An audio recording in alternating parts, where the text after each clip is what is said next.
मारे बार में होती है क्योंकि उसने अपनी स्टेपसिस को अपने फ्यूचर हस्बैंड के साथ देखा। उसका बॉयफ्रेंड उसे चीट कर रहा था। वो बहुत गुस्से में होती है। ऐसे में वो ड्रिंक्स की वजह से एक लड़के के साथ टाइम स्पेंड करना चाहती है, लेकिन वो लड़का कहता है कि हमें पहले शादी करनी होगी। अगले दिन सैम आता है और मारे से कहता है तुम कहाँ थी, मैं बहुत चिंतित था। जिस पर मारे कहती है तुम मुझसे बात भी कैसे कर सकते हो। उसी समय उसकी स्टेपसिस एना आ जाती है और कहती है सिस तुम्हें कुछ भी कहना है तो मुझसे कहो, मैंने ही सैम को सेड्यूस किया था, मुझे मार लो। वो सैम के सामने अच्छी बनती है, कहती है मैं खुद को मार लूंगी, मैं अपनी सिस का सामना कैसे करूंगी। अब जिस पर सैम कहता है तुम्हारी कोई गलती नहीं, ऐसा मत करो। आगे हम देखते हैं वो लड़का जैक जो अब मारे का हस्बैंड था बैठा होता है। उसके पास एक लड़की आती है जो है लूना। लूना जैक को पसंद करती है पर जैक उसको बिल्कुल भी लाइक नहीं करता है। अब लूना को जब जैक की शादी का पता चलता है तो वो भी गुस्से में आ जाती है। उधर जब मारे अपने घर जाती है तो देखती है कि उसकी एना उसका वेडिंग गाउन ट्राई कर रही होती है। मारे गुस्से में आ जाती है, वो गाउन ले लेती है और कहती है तुम्हारी हिम्मत कैसे हुई मेरा ड्रेस लेने की। यहाँ उसकी स्टेप मॉम और सिस होती है। एना अच्छी बनती है, कहती है मैं बस ट्राई कर रही थी, गुस्सा मत करो। उसकी स्टेप मॉम कहती है तुम कौन सा ये पहन सकोगी। जिस पर मारे कहती है जैसे तुम हो मेरे डैड को फंसा लिया वैसे ही तुमने अपनी बेटी को बना दिया है। उसी टाइम मारे के डैड आते हैं और वो मारे को कहते हैं ये तुम्हारी मॉम है, कैसे बात कर रही हो। जिस पर मारे कहती है मेरी मॉम कब की मर गई, ये औरत मेरी मॉम नहीं है। एना कहती है डैड प्लीज इसको कुछ न कहो, ये मेरी गलती है कि मेरा दिल सैम पर आ गया। जिस पर उसके डैड एना से कहते हैं अगर तुम सैम को चाहती हो तो तुम्हारी ही शादी होगी सैम से। मारे कहती है आपको शर्म नहीं आती, मैं भी तो आपकी बेटी हूँ, आप ऐसा कैसे कर सकते हैं, आपको इस पर गुस्सा करना चाहिए न कि मुझ पर। जिस पर मारे के डैड उसको मारने वाले होते हैं कि सैम उनका हाथ पकड़ लेता है, कहता है मारे तुम क्यों बात क्यों बढ़ा रही हो। जिस पर मारे कहती है मैं बात बढ़ा रही हूँ, तुम लोगों ने जो मेरे साथ किया तुम्हें जरा सी भी शर्म नहीं है। हमेशा से ये मेरे साथ गलत करती आई है लेकिन सजा हमेशा मुझे मिली, ये सब मेरी मॉम का है, अगर मेरी मॉम होती तो वो आपको ऐसा नहीं करने देती। जिस पर मारे के डैड उसे मारते हैं। मारे के डैड मारे को लॉक कर देते हैं और कहते हैं अगर एना के साथ कुछ भी गलत हुआ तो तुम्हारे लिए अच्छा नहीं होगा। मारे रात में घर से भाग जाती है। जब वो देखती है कि जैक उसे लेने आया है, इतने में मारे का डैड आते हैं। मारे जैक की कार में छुप जाती है। मारे के डैड जैक को देखकर कहते हैं सॉरी सर, हमें नहीं पता था आप आने वाले हैं, क्योंकि वो सिटी का सबसे रिच पर्सन है, सब उसकी रेस्पेक्ट करते हैं। तब जैक उनको एक इनविटेशन देता है और वहां से चला जाता है। घर जाकर जैक मारे से थोड़ा हार्श बिहेव करता है क्योंकि वो बार बार डिवोर्स की बात कर रही होती है। जब मारे रोने लगती है तब जैक देखता है कि मारे के चेहरे पर निशान है। तब वो पूछता है तुम्हें किसने हिट किया, पर मारे कुछ नहीं कहती। वो उसे ब्लैक कार्ड देता है, कहता है आज के बाद तुम्हें कोई बुली नहीं कर सकता। अगले दिन मारे की स्टेप मॉम सिटी का सबसे फेमस मैरिज हॉल बुक करना चाहती थी लेकिन उनके बजट में वो नहीं आता। इतने में मारे वहां आकर हॉल बुक कर लेती है। सब देखते रह जाते हैं कि इसके पास इतने पैसे कहाँ से आए। एना मारे के पास आकर अच्छी बनती है, कहती है मुझे पता है मारे तुम ये सब मेरे लिए ही कर रही हो। ओह तुम कितनी अच्छी सिस्टर हो। जिस पर मारे उसको कहती है तुम्हें शर्म नहीं आती, अपनी ही बहन के होने वाले हस्बैंड से शादी कर रही हो और मुझसे ऐसी बात कर रही हो। मारे के डैड उसको कहते हैं तुम्हें शर्म नहीं आती अपनी सिस्टर से ऐसी बात करते हुए। और सैम भी कहता है कि मारे तुम क्यों ऐसे बिहेव कर रही हो, एना तुम्हारी सिस है और वो तुमसे माफी मांग चुकी है। उसके डैड फिर से मारे को मारते हैं लेकिन मारे पीछे हट जाती है और कहती है अब मैं और ये सब अपने साथ नहीं होने दूंगी। मारे वॉशरूम में जाकर रो रही होती है। तभी एना आती है, कहती है ओ मेरी सिस रो रही है, मुझे लगा तुम तो बहुत ब्रेव हो। कहती है देखा तुम किसी के लिए इम्पोर्टेंट नहीं हो और यही है तुम्हारी value, no family at all. फिर एना खुद को गिरा लेती है और ये देखते हैं मारे ने एना को धक्का दिया है। सब आ जाते हैं। सबको लगता है एना प्रेग्नेंट है ना, इसलिए मारे ने उसके बच्चे को मारने के लिए ये सब किया है। मारे कहती है सैम मैंने ऐसा कुछ नहीं किया, मेरा यकीन करो। फिर उसकी स्टेप मॉम मारे को मारती है। सैम भी मारे को कहता है मैं जानता हूँ कि मैंने तुम्हारे साथ गलत किया, पर क्या अब तुम एक बच्चे के साथ ऐसा करोगी जो इस दुनिया में अभी आया भी नहीं।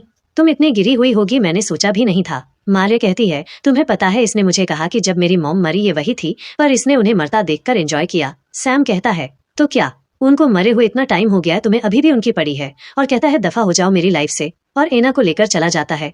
एना पीछे से मारे को देखकर मुस्कुरा रही होती है।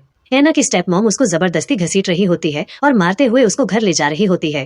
तभी वहाँ जैक आ जाता है। जब वो मारे को जमीन पर फेंक देते हैं उसके डैड कहते हैं सॉरी सर जैक, ये लड़की की वजह से थोड़ी सी प्रॉब्लम हो गई थी, हम बस जा रहे हैं। मारे कहती है मैंने कुछ नहीं किया, ये लोग हैं जो मुझे बेवजह मार रहे हैं। जिस पे उसकी स्टेप मॉम उसको फिर से मारने लगती है। जैक अपनी बॉडीगार्ड को ऑर्डर देता है, वो उसकी स्टेप मॉम को पकड़ लेते हैं। जैक कहता है कि मैंने पुलिस को बुला लिया है। जब मारे कहती है क्या तुम्हें भी मुझ पर यकीन नहीं है, जिस पर जैक कहता है अगर कुछ नहीं किया तो पुलिस तुम्हें खुद सेव कर लेगी। वो ये कहकर मारे को छोड़कर चला जाता है। जिस पर मारे कहती है तुम मेरे साथ ऐसा करोगे, मुझे यकीन नहीं आता। आगे हम देखते हैं कि जैक को पता चलता है कि एना का बेबी मर गया है। अब वो सोचता है ये इल्जाम मारे पर आएगा।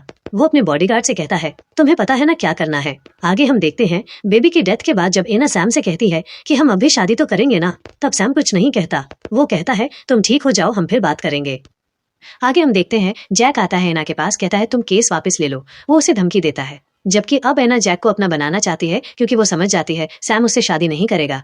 लेकिन जैक उसको कहता है केस वापस लो वरना, ये कहकर चला जाता है। अब हम देखते हैं सैम के डैड ने मारे को किडनैप किया होता है। कहते हैं कि इन पेपर्स पे साइन करो जिस पर लिखा होता है कि उसने ही सैम के बेबी को मारा है। वो कहती है जो मैंने नहीं किया मैं कैसे मान लूं।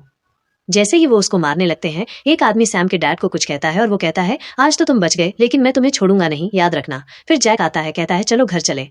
जब मारे कहती है अब क्या करने आए हो, जिस पर जैक कहता है बदला लेना चाहती हो तो बस मेरी अच्छी वाइफ बनकर रहो। वो कहती है कि 2 साल के बाद हम डिवोर्स ले लेंगे और सोचती है इतने में मैं इन सब से बदला ले लूंगी। वो जैक के साथ घर चली जाती है जहां मारे को उसके डैड की कॉल आती है। कहते हैं कि अगर तुम्हारी स्टेप मॉम को कुछ भी हुआ वो मारे को छोड़ेंगे नहीं। जिस पर मारे जैक से पूछती है ये सब तुमने किया है, क्या तुमने आंटी को मारा है, और उसको वेल डन कहती है और कहती है उसको इस हालत में तो देखने का मजा आ जाएगा। और वो हॉस्पिटल जाती है। जब वो हॉस्पिटल में जाती है उसके डैड उसे देखते ही मारने की कोशिश करते हैं लेकिन जैक के बॉडीगार्ड उसे रोक देते हैं। वो कहते हैं कि अब मैं तुम सबको छोड़ूंगी नहीं। बाहर उसे एना मिलती है, कहती है कि अब जैक ने मुझे खुद कहा कि मैं उसके पास काम करूंगी, हो सकता है कि वो मेरे करीब आना चाहते हो। ये सुनकर मारे थोड़ा गुस्से में आ जाती है। वो जब जैक से पूछती है वो कहता है मेरा ऑफिस है, मैं जिसको चुनूं रखूं। वो कहती है अगर ऐसा है तो मैं भी ज्वाइन करूंगी। जैक कहता है अगर मुझे खुश रखोगी तो मे बी मैं तुम्हें जॉब दे दूं। और फिर हम देखते हैं कि वो उसे भी अगले दिन ज्वाइन करने को कह देता है। फिर हम देखते हैं सैम मारे के लिए फ्लावर लेकर आता है और उससे अपनी लाइफ में वापस आने को कहता है, लेकिन मारे उसकी काफी इंसल्ट करती है और चली जाती है। सैम को बहुत गुस्सा आता है। जब मारे घर जाती है तो उसे पता चलता है कि जैक एना से मिलने गया है, जिस पर वो गुस्सा होकर वो जैक के रूम से दूसरे रूम में शिफ्ट होने लगती है। जैक को पता चल जाता है कि मारे जेलस है। पहले वो उसे कहता है मत जाओ, लेकिन जब मारे नहीं मान रही होती वो कहता है ठीक है जाओ चले जाओ। लेकिन फिर वो मुस्कुराता है और मारे को नहीं जाने देता है। अगले दिन हम देखते हैं कि मारे ऑफिस जाती है। जब वो वहां जाकर कहती है कि वो यहाँ न्यू इंटर्न है तो वो देखती है उसकी बॉस एना होती है। फिर मारे देखती है कि एना के लिए जैक ने फ्लावर्स भेजे होते हैं। यहाँ हम उसी लड़की लूना को देखते हैं। जब उसे पता चलता है कि जैक ने एना को फ्लावर्स दिए हैं वो गुस्से में आ जाती है। एना रास्ते में जैक को मिलती है और उसके करीब आने की कोशिश करती है लेकिन जैक दूर हो जाता है। फिर वो कहता है कुछ दिनों में तुम्हारे लिए एक पार्टी थ्रू करूंगा, पर बहुत रूडली बात करता है और चला जाता है। फिर हम देखते हैं कि लूना ये सब सुन रही होती है। जब जैक घर आता है तो मारे उससे कहती है मुझे अकेला छोड़ दो। जैक को पता चलता है जो फ्लावर आपने मैम के लिए भेजे थे वो एना ने ले लिए और अब सारे ऑफिस में आपकी और एना की रिलेशनशिप की बात हो रही है। अब जैक को समझ आती है मारे की नाराजगी। आगे हम देखते हैं कि सैम फिर से मारे के पीछे पड़ा रहता, लेकिन जैक भी ये सब देख रहा होता है। फिर जैक एना को कहता है कि वो उसे पसंद करता है और यहाँ हमें ऐसा लगता है कि जैक जैसे लूना को ये यकीन दिलाना चाहता है जिस लड़के को वो पसंद करती है वो एना है। फिर हम देखते हैं कि सैम मारे को कार पर हिट करता है और उसे कार में फेंकता है और उसके करीब आने की कोशिश करता है, लेकिन वहां जैक आ जाता है। वो सैम को मारता है और मारे जैक को गले लगा लेती है। वो बहुत डरी हुई होती है। जैक फिर सैम को बहुत मारता है, उसे कह देता है कि मारे उसकी वाइफ है। अगले दिन जब मारे ऑफिस जाती है उसे पता चलता है कि उसने सबके एना के डिजाइन कॉपी किए हैं। सब लोग ये कह रहे हैं। जब वो एना से जाकर पूछती है तो वो कहती है तुम हो ही चोर। वो कहती है मैं जानती हूँ, तुमने ही मेरे डिजाइन कॉपी किए हैं। इतने में वहां लूना भी जाती है क्योंकि वो एना को पसंद नहीं करती। वो मारे का साथ देती है। मारे भी प्रूफ देखती है कि जब उसने मारे के डिजाइन चोरी किए उसके पास वो फुटेज है और लूना एना को जॉब से फायर कर देती है। एना कहती है देखना जैक तुम्हें छोड़ेगा नहीं। जब मारे घर जाती है वो जैक पर गुस्सा करती है कि तुम्हारी जीएफ है और तुम मेरे साथ तुम क्या करना चाहते हो। तब जैक कहता है कि वो कभी भी मेरी जीएफ नहीं थी।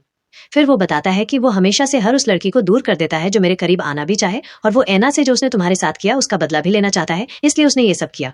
अब लूना एना के पीछे रहेगी, ये बस उसके प्लान का एक हिस्सा है। लेकिन मारे फिर भी अब जैक पे बिलीव नहीं करती। वो कहती है कि हम बस एक दूसरे से जरूरत के लिए ही साथ रहेंगे। वो बहुत अपसेट हो जाती है।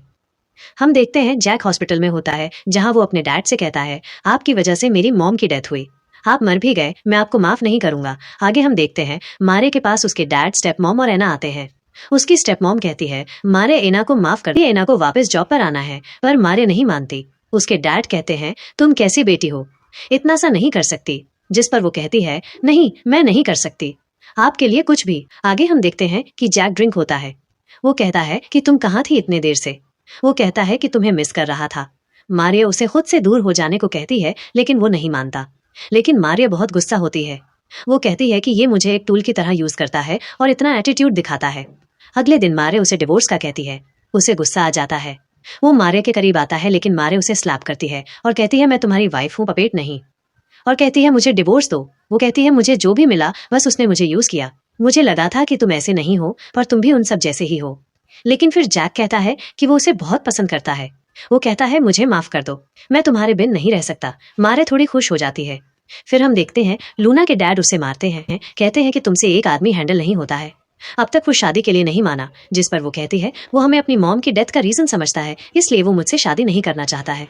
एना जैक से मिलती है, कहती है प्लीज आप मुझे ही अब मेरी हेल्प कर सकते हैं। देखिए मारे ने मेरे साथ क्या किया है। जैक ऐसे शो करता है कि जैसे वो उसका बहुत ख्याल करता है। तब एना कहती है मैं तो मारे को जान से मार देना चाहती हूँ, क्या आप मेरी हेल्प करेंगे।